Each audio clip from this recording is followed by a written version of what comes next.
ivermectin. Podcast host Joe Rogan got COVID-19 and, of course, took the horse medication.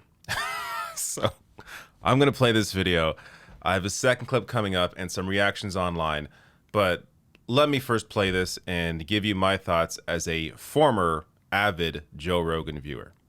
Hello, friends. So I got back from the road Saturday night, feeling very weary. I had a headache and I just felt run down. And just to be cautious, I separated from my family, slept in a different part of the house, and throughout the night I got fevers and sweats, and I knew what was going on. So I got up in the morning, got tested, and turns out I got COVID. So we immediately threw the kitchen sink at it. All kinds of meds, monoclonal antibodies, ivermectin, Z-Pak, prednisone, everything. And I also got an NAD drip and a vitamin drip, and I did that 3 days in a row. And so here we are on Wednesday, and I feel great. I really only had one bad day. Sunday sucked, but Monday was better. Tuesday felt better than Monday, and today I feel good. I actually feel pretty fucking good. All right, now first it's worth pointing out here that he does in fact feel good. Great. I don't think it's because of the ivermectin though. So I'll get to more on that in a minute. Ivermectin, of course, is the horse dewormer that has now become very popular, but I'll get to more on that in a second. First, I just want to mention here, I don't know if this is really going to have I should clarify. This likely will have an impact on people because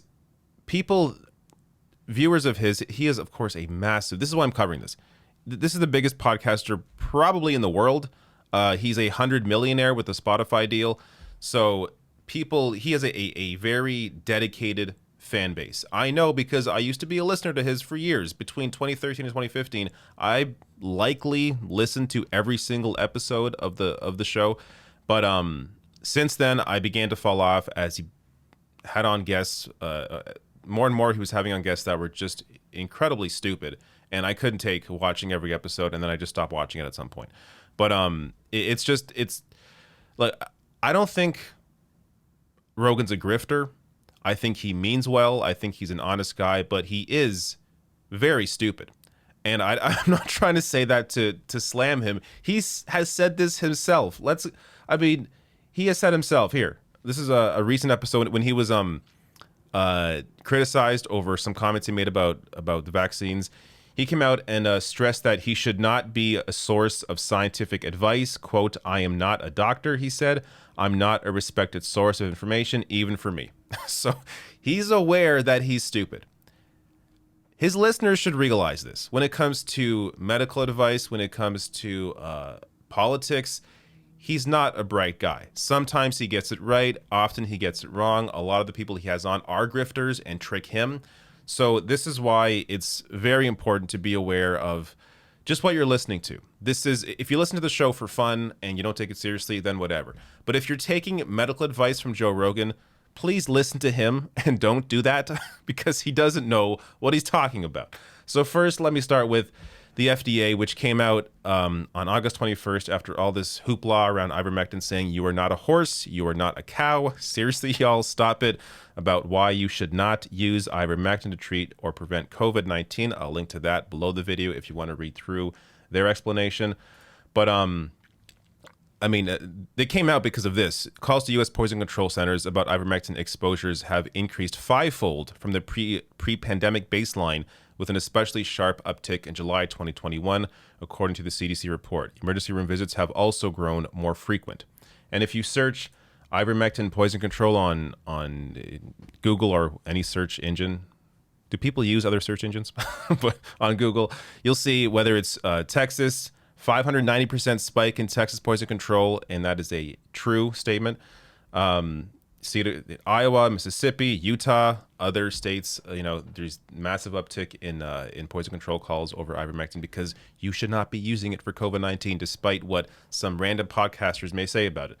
Which is now bringing me to this. So the American Medical Association just came out calling on doctors to immediately stop prescribing ivermectin for COVID.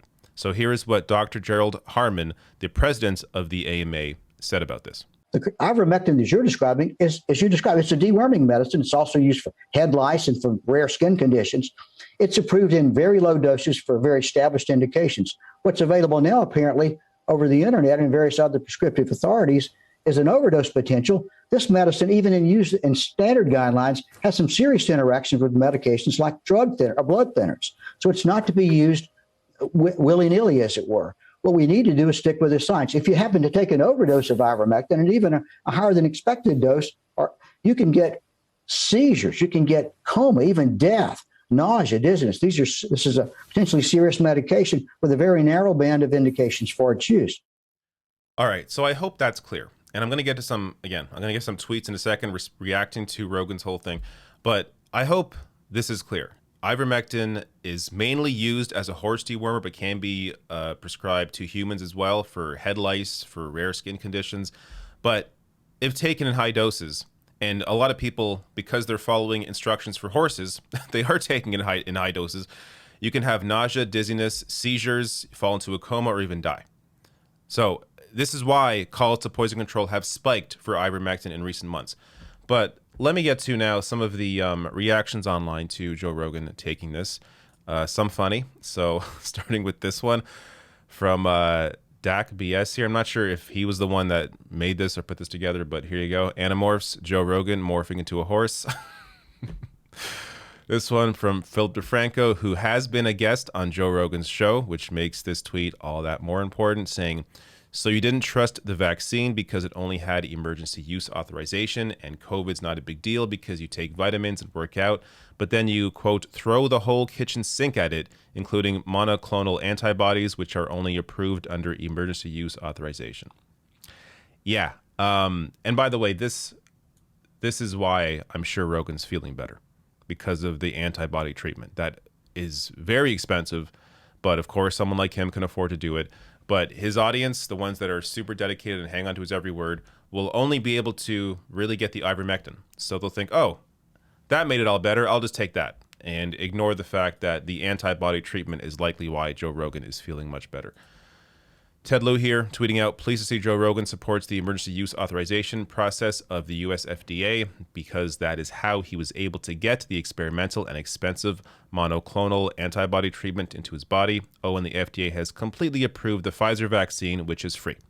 So yeah, if you think this antibody treatment is fantastic, which apparently it is, then you should also be aware that the FDA approved that just as it approved the Pfizer vaccine. And the vaccine, of course, a lot more effective at preventing you having serious symptoms from COVID-19. Last one here. Ken Klippenstein with this hilariousness saying, after seeing a few pics of Joe Rogan, horse dewormer may actually be one of the less dangerous things he puts into his body.